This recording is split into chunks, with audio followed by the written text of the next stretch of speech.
Je vais commencer ma présentation sur l'intelligence artificielle. Et aujourd'hui, on va vraiment se pencher sur le plagiat et la tricherie dans cette nouvelle ère technologique. Si vous me permettez, j'adore vraiment utiliser mon téléphone comme petite manette qui me permet de changer de diapo. Un petit truc que j'ai trouvé sur TikTok, je l'aime énormément, mes petites shortcuts. Alors, je vais partager mon écran et on va pouvoir passer à la présentation et la réflexion de la journée. Alors, comme j'ai dit, on va parler de plagiat et tricherie aujourd'hui, mais on va surtout considérer 3 questions essentielles pour notre réflexion en espérant qu'on va pouvoir vraiment répondre à ces questions importantes. Donc, qu'est-ce qui est considéré plagiat ou tricherie? On va considérer des définitions actuelles et nos propres définitions.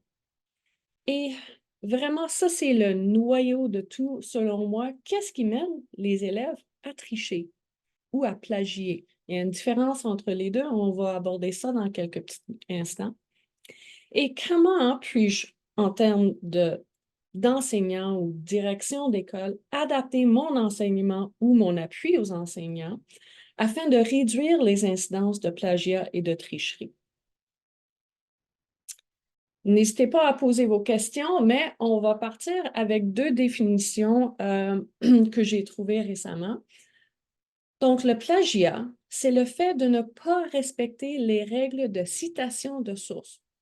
Pas plus compliqué que ça, vraiment.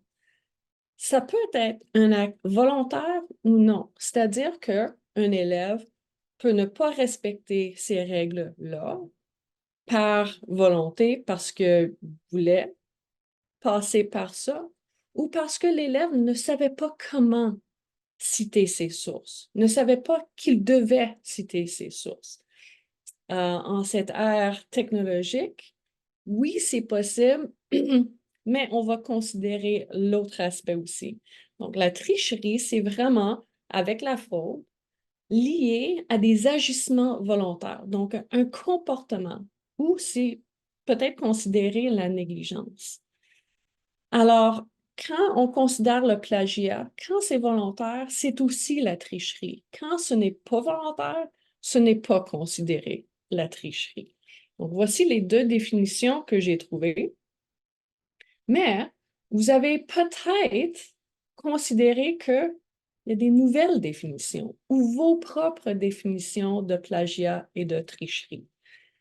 Alors, j'ai tiré cette image et ce continuum de Matt Miller, qui a écrit plusieurs livres, blogs, des infolettes sans arrêt, me semble, sur le plagiat et la tricherie, et son domaine d'expertise, c'est vraiment la technologie. Il se penche énormément sur l'intelligence artificielle, puis c'est un enseignant en salle de classe. Alors il considère que c'est un spectrum, ce n'est pas noir sur blanc. C'est-à-dire, on peut considérer des produits, des textes, par exemple, générés soit par l'IA ou par l'humain, et tout ce qui est entre les deux. Alors, regardons ensemble ce spectrum. Le premier énoncé, c'est l'élève qui insère une consigne dans l'IA et copie la réponse et soumet ceci à l'enseignant sans vraiment faire de révision. En passant, j'ai entendu hier ou avant-hier un petit conseil à ce niveau. C'est intéressant de considérer qu'un élève peut prendre une consigne, copier-coller de l'enseignant, mettons de Google Classroom ou d'un document en ligne, et de le coller dans ChatGPT pour avoir un produit, un texte écrit par l'IA, et ensuite de le remettre à l'enseignant de même. Le conseil que j'ai entendu, c'est de mettre dans nos consignes comme enseignants, en blanc sur une page blanche, des mots zéro en lien avec le sujet. ça peut être une phrase ou quelques mots. Donc, écrit en blanc sur une page blanche, des mots comme banane, éléphant, des concepts ou des mots qui n'ont rien à voir avec le sujet, avec le travail. Donc, l'IA va, en fait, créer un texte incluant ces mots. Et si l'élève ne révise pas le travail fait par l'IA, bon, il va soumettre quelque chose comme ça à l'enseignant. Donc, ça donne des preuves à l'enseignant. Parce qu'il faut dire que les détecteurs de plagiat ne fonctionnent pas à 100%. Alors, ça, c'est un moyen. Mais bon, on commence avec ceci. Ensuite, l'IA a généré une réponse. L'élève a lu, édité, ajusté et envoyé cette réponse à l'enseignant. Ou encore, l'élève a créé plusieurs réponses avec l'IA, a utilisé les meilleures parties, les a éditées et les a remis à l'enseignant. Ensuite, l'élève a écrit l'édité principal. Ce sont ses idées à lui. L'IA a rédigé un brouillon et a donné la rétroaction pour l'améliorer. N'oubliez pas que c'est l'IA qui a donné la rétroaction. Ensuite, l'élève a consulté l'Internet ou l'intelligence artificielle pour trouver des idées, puis a écrit et a soumis son travail à l'enseignant. Là, on parle d'inspiration plus pour les idées. Donc, ces deux énoncés-là peuvent être peut-être égales, à voir. Ou bien, vraiment générés par l'humain à 100%, l'élève a rédigé tout le contenu sans consulter l'Internet ou l'IA. Alors, comme j'ai dit, c'est tout un spectrum et il faut trouver notre définition. Qu'est-ce qui est acceptable pour nous comme enseignants, comme direction d'école et pourquoi c'est acceptable? Puis dans quel cas? Alors, trois questions clés à considérer lorsqu'on considère le plagiat et la tricherie. Lesquels de ces énoncés sont considérés comme la tricherie pour vous? Lequel de ces énoncés est pertinent pour l'avenir de nos élèves? Alors, on parle d'un avenir inconnu, mais on peut considérer qu'est-ce qui va venir avec ce qui existe déjà. Et peut-être assez important, lequel des énoncés est-ce que vous utilisez dans votre travail présentement? Là, ça me fait penser beaucoup à la calculatrice.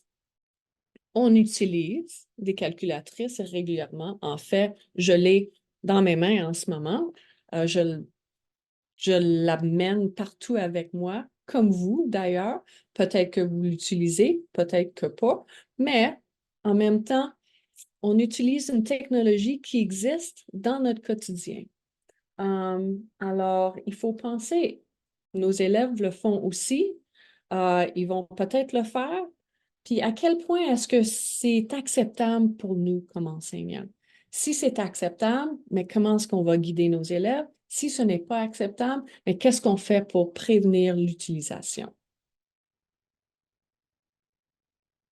Oups. Et quelques facteurs qui influencent le plagiat et la tricherie, c'est vraiment là où je vais passer du temps.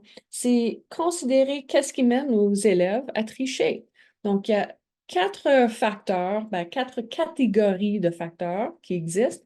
Des facteurs pédagogiques, des facteurs institutionnels, intrinsèques et extrinsèques. Alors, pour mieux comprendre ce que ça veut dire, j'ai pris ce diagramme de l'autrice, toutes les références sont à la fin de la présentation. Je vais vous envoyer la présentation avec les liens aussi. Mais lorsqu'on considère les facteurs académiques, c'est vraiment, et ici on parle peut-être au postsecondaire, mais ça peut s'appliquer vraiment aux écoles primaires et secondaires. Euh, Toutes sortes, la pondération de l'épreuve, le type d'évaluation, des facteurs de l'école ou du conseil scolaire. Ça peut être la charge de travail, le contexte de l'évaluation, comment l'école va répondre au plagiat et la tricherie éventuellement. Donc, vous voyez à l'écran vraiment plusieurs facteurs qui existent. Je vais vous montrer en quoi ça explique. Quelles raisons sont derrière tout ça pour l'élève qui décide de tricher? Là, on peut parler des enjeux d'une évaluation qui sont plutôt élevés. C'est-à-dire que la pondération de, mettons, un examen, une évaluation, est très élevée. C'est-à-dire que ça vaut peut-être 50% de la note finale de l'élève. Donc, il y a beaucoup de pression à ce moment-là. Est-ce que l'élève va avoir plus de tendance à tricher à ce moment-là, puis moins lorsque c'est un petit quiz qui vaut à peine quelques notes. Il y a aussi le type d'évaluation. Donc, si on parle d'un choix multiple ou d'un texte, c'est entièrement différent. Qu'est-ce qui va mener l'élève à tricher? Puis, honnêtement, lorsque je considère les élèves que j'ai vus dans ma carrière, c'est tout le temps les mêmes élèves qui trichaient. C'était rare de voir qu'un élève trichait une fois. Ça peut arriver. Mais c'est souvent les mêmes élèves, puis souvent à plusieurs reprises. Alors, il y a aussi les habiletés et connaissances des élèves à citer des sources. Donc, il faut vérifier avec nos élèves et enseigner de façon explicite comment se faire. Il y a aussi les habiletés langagières. Donc, si on parle d'un élève dans le cours d'anglais qui est anglais langue seconde ou dans les autres cours, que c'est un élève qui suit la francisation, qui est en francisation, peut-être que l'élève n'a pas assez de confiance dans ses habiletés langagières, donc il se réfère beaucoup à la traduction. DeepL, ça c'est une intelligence artificielle. Je m'en sers également parce que je travaille dans deux langues, mais souvent nos élèves travaillent dans deux, trois, quatre langues différentes. Donc, ça peut être une raison. La charge de travail. Je me souviens, mes élèves au secondaire me parlaient souvent de oh, j'ai tellement de tests, j'ai tellement de travail à faire pour toi et pour madame et pour monsieur, tout en même temps, ça arrive tout en même temps. Puis ces élèves-là ont souvent de la misère à gérer leur temps.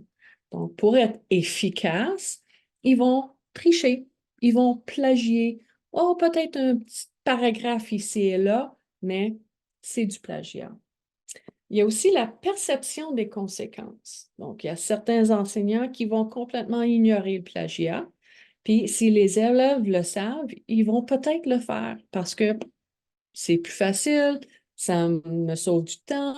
Donc, s'il n'y a pas de conséquences, pourquoi pas? Ou bien, euh, si on a juste la perception que les conséquences sont d'une façon ou une autre, ben là, on va prendre une décision sur la tricherie. L'influence des pairs. On s'entend qu'au secondaire, on est beaucoup influencé par nos pairs. Donc, si tout le monde le fait, moi aussi je vais le faire, ça peut être une raison. L'anxiété de performance. Ça va un peu avec le premier, c'est-à-dire une pondération assez élevée pour une évaluation. Donc, l'anxiété peut mener l'élève à tricher. Il y a aussi, évidemment, le manque de motivation scolaire. Je m'en fous de tout, que tricher, peu importe les conséquences, ça ne me dérange pas. Ça va arriver. Alors, considérant ces raisons, on se pose la question, est-ce que c'est mieux de prévenir ou de guérir? Ben, on peut avoir nos opinions là-dessus, puis en fait, on ne va pas nécessairement faire une des deux, on va employer deux façons de faire. Donc, on a le choix d'ignorer le plagiat. On peut utiliser un détecteur de plagiat, comme j'ai dit, plus ou moins efficace.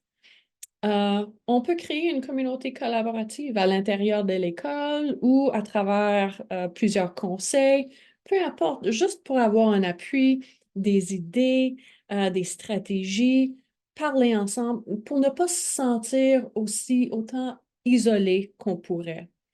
Je sais qu'à plus haut niveau, au postsecondaire, l'aspect de l'isolement existe un peu plus régulièrement que dans nos écoles. Mais ça peut être un facteur. Enseigner les habiletés et connaissances nécessaires, c'est-à-dire comment citer les sources, comment rédiger un texte.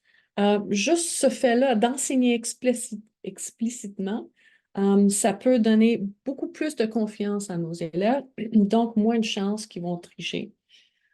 Et utiliser des messages prosociaux et un ton bienveillant. Dans les études de recherche, ils ont trouvé que pour la plupart, ces messages-là, prosociaux, de confiance, je sais que tu es capable, tes mots sont beaucoup plus importants que les mots que tu vas trouver sur l'Internet. Euh, pardon, j'ai besoin d'entendre ton opinion. Des tons bienveillants comme ça qui vont vraiment booster, augmenter la confiance d'un élève, ça peut aider à éviter le plagiat. Parce que peut-être dans certains cas, ils vont penser, mes idées à moi ne sont pas super bonnes, fait que je vais aller trouver d'autres. Mais on peut aussi guider nos élèves à trouver l'inspiration et ensuite, qu'est-ce qu'ils vont faire avec? Donc, l'enseignement explicite. Le rôle de l'enseignant. On peut en conclure que si une machine est capable de déjouer la pédagogie d'un enseignant, elle est peut-être en mesure de remplacer l'enseignant. Voici ce que j'entends un peu partout, sur TikTok, dans les nouvelles, des enseignants directement. J'ai peur de perdre ma job éventuellement parce que l'IA va pouvoir faire ce que je fais. Mais à cet égard, il est impératif que les enseignants transforment les défis posés par l'IA en opportunités. Donc, vraiment de voir ce défi comme une opportunité d'enseigner et éduquer nos jeunes. Alors, des questions ou des énoncés pour nous faire réfléchir. Que voulons-nous évaluer? Pour chaque résultat d'apprentissage, il faut trouver l'objectif, il faut se pencher là-dessus. Et lorsqu'on parle de rédiger un texte, est-ce que je cherche le contenu le plus important ou est-ce que c'est la grammaire qui est le plus important en ce moment? C'est un mélange de tout ça. Éventuellement, on va avoir nos grilles d'évaluation, nos rubriques, mais on commence toujours avec cette question. Qu'est-ce qu'on veut évaluer? Et évaluer ce concept-là. Et comment pouvons-nous évaluer? Écoutez, il y a tellement de façons de faire. J'ai écouté un atelier de l'Institut de TEA sur le processus d'évaluation, le processus à évaluer et la triangulation. C'est quelque chose qu'on connaît comme pédagogue. Mais c'est important de garder en tête qu'on peut évaluer de tellement différentes façons. On peut demander un texte, on peut demander une performance. Il y a plein d'idées ici. On peut aussi s'inspirer de l'IA. Donc, on peut diriger nos élèves à trouver des moyens d'inspiration. Et encore là, pour moi, c'est de base. Établir de bonnes relations de confiance avec nos élèves. Si on commence avec ça, euh, on crée ce lien de confiance avec nos élèves. Ils peuvent avoir confiance en nous, on peut avoir confiance en eux. Les élèves vont avoir moins tendance à vouloir briser ces liens de confiance. Donc, c'est vraiment très important de partir d'un bon pied. Et quel est le rôle de l'école? C'est-à-dire la communauté, la direction, tout le monde dans l'école. Donc, les parents, les enseignants, les enseignantes, le personnel professionnel de l'école, tout le monde se mobilise pour assurer la réussite de l'élève. Ça, c'est en partant. Donc, voici l'importance de poursuivre des cours de citoyenneté numérique, d'éduquer nos jeunes. Puis d'ailleurs, il y a un bon lien à la fin que je vais partager avec vous. Il faut d'ailleurs assurer l'apprentissage professionnel de nos enseignants. Euh, j'ai rencontré tellement de monde dernièrement qui n'ont aucune idée comment utiliser l'IA pour devenir plus efficace, euh, pour juste l'introduire à ses élèves. Donc, assurer ceci dans nos écoles. Et la création d'une politique d'intégrité académique. c'est important de le créer, c'est important d'avoir des conséquences en lien avec le plagiat et la tricherie. Donc, de communiquer ceci à la communauté scolaire at large et soutenir le personnel enseignant de l'école. Parfois, on entend les enseignants qui vont dire je ne me sens pas appuyé par ma direction, je ne me sens pas appuyé par mes collègues. Donc, c'est important d'avoir cette, encore là, communauté collaborative dans une école. Et voici mes recommandations. Um, oui, on peut parler de crayon papier. On peut parler des évaluations en classe où on enlève la capacité d'utiliser l'IA. C'est une option et il n'y a rien de mal avec ceci. On peut aussi intégrer une variété d'évaluations. Et tout ça pour un seul travail. Donc, on peut demander de rédiger un texte, mais aussi de faire une présentation orale, juste pour vérifier les connaissances. Je l'ai déjà conseillé à quelqu'un. Je ne sais pas si le texte que mon élève m'a remis vient vraiment de cet élève. Donc, comment est-ce que je peux détecter le plagiat? Ben, on fait une petite entrevue. Je sais que les enseignants ont beaucoup d'élèves dans leur salle de classe, mais en même temps, on peut trouver ces moments-là, surtout si on utilise l'IA pour être efficace dans notre propre travail. La création de certains produits, la création d'un site web. Il y a tellement de façons de faire. C'est vraiment d'évaluer le processus, de créer des plans, de montrer comment créer ces plans-là. Aussi, de permettre nos élèves de choisir leur sujet. S'ils choisissent leur propre sujet, ils ont plus tendance à vouloir avoir une voix lors de ces évaluations-là ou le travail en général. Donc, aller avec leur intérêt. Et vraiment de créer des évaluations authentiques où l'élève est capable d'appliquer ce qu'il connaît, où l'élève peut expérimenter, où on utilise les, les moments expérientiels avec nos élèves. Et là, on peut parler des savoirs et perspectives autochtones parce que la pédagogie autochtone nous montre comment faire. Donc, voici quelques recommandations qu'un enseignant peut mettre en place en salle de classe tout de suite, ou du moins apprendre comment y arriver. Alors, comme promis, je mets en lien sur cette page quelques références. Je me réfère souvent à Matt Miller et Ditch That Textbook. Je sais que c'est en anglais. Parfois, je traduis des infographiques. Je trouve que son contenu est vraiment très pertinent, et parce que ça vient d'un enseignant, encore plus pertinent. La prévention du plagiat et de la tricherie à l'ère de l'intelligence artificielle. J'ai tiré énormément d'informations de Marie-Gervaise Pilon. Ça fait partie d'une analyse de recherche, donc très intéressant.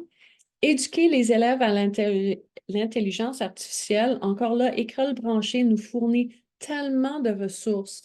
Je trouve que cet article est vraiment bien fait, puis ça nous guide dans ce qu'on peut amener en salle de classe. Prévenir le plagiat et la tricherie pour une stratégie concertée et à long terme.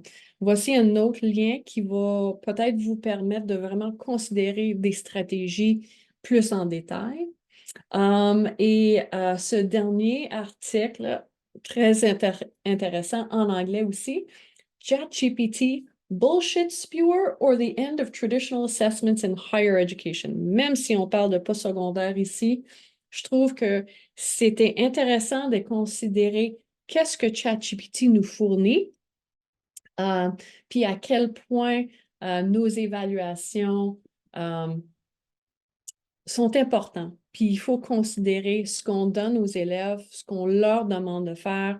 Est-ce qu'on est en train d'évaluer dans le but d'apprendre ou juste pour vérifier des connaissances? Donc, ça termine plus ou moins ma présentation. Je sais qu'à l'heure, comme j'ai dit, à l'heure du dîner, souvent on est en train de manger ou courir un peu partout.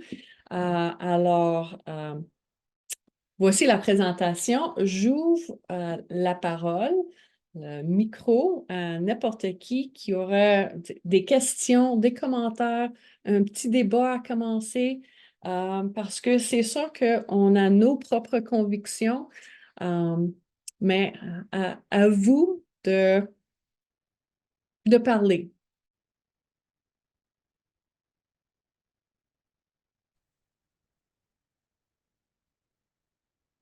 Moi, je demanderais à ces chères directions, tu sais, la diapo que tu as partagée sur le rôle de l'école.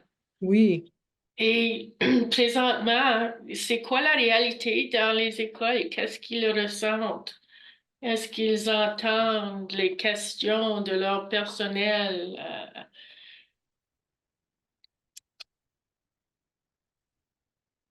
Moi aussi, je me pose. Là.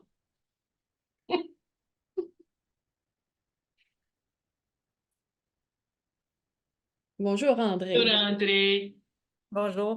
Ben moi, c'est pas la direction. Je vais dans les écoles et tout ça. Je pense qu'on peut prendre ce qu'on veut. Tu sais, il y en a qui sont. On a notre propre opinion. Ce qui est super important, je pense, c'est aller doucement mais sûrement, puis s'assurer que c'est là pour rester, puis on est là pour. On peut pas être comme l'autruche, la tête dans le sable, mais bien d'avancer avec tout ça, puis d'être éduqué d'une façon intelligente dans le but d'aider les élèves à utiliser cet outil-là intelligemment. Mhm. Puis, la première des choses, c'est vraiment au niveau des écoles, je crois, au niveau des commissions scolaires, d'avoir les formations puis d'avoir l'information nécessaire pour bien comprendre dans le but de mieux diriger.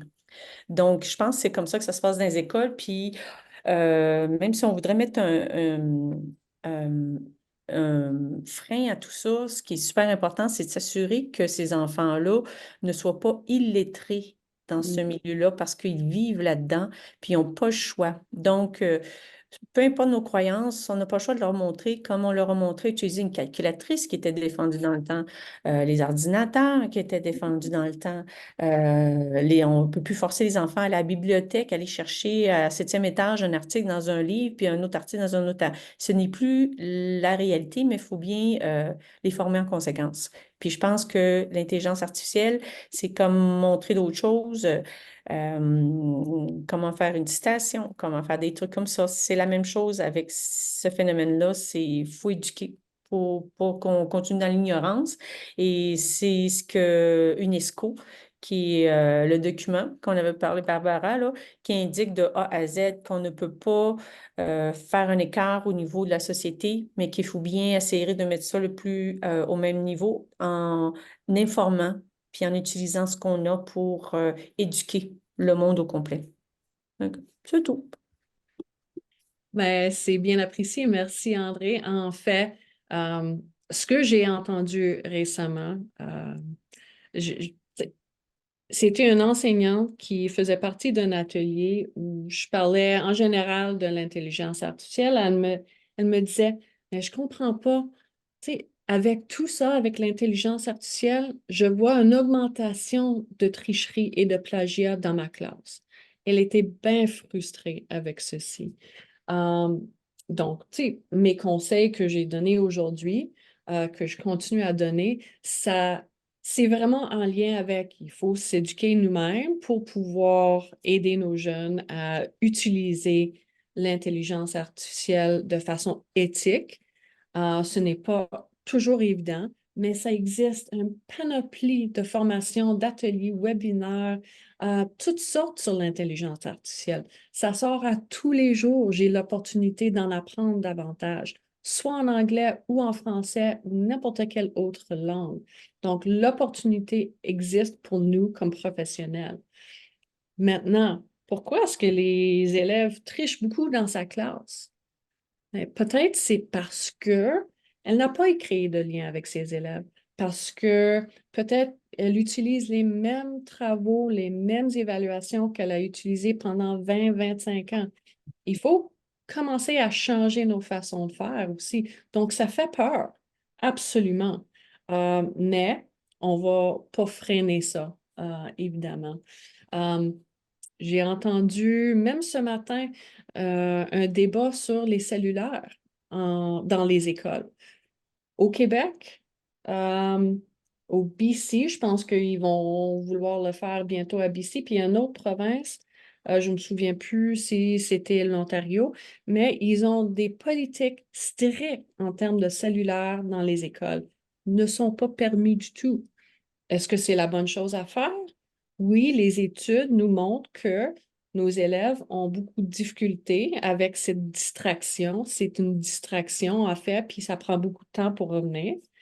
J'en ai parlé avec mes propres enfants, mais ça existe. Est-ce que c'est un outil qu'on peut utiliser en salle de classe? Peut-être, il faut s'informer. Donc, merci pour ce point, André.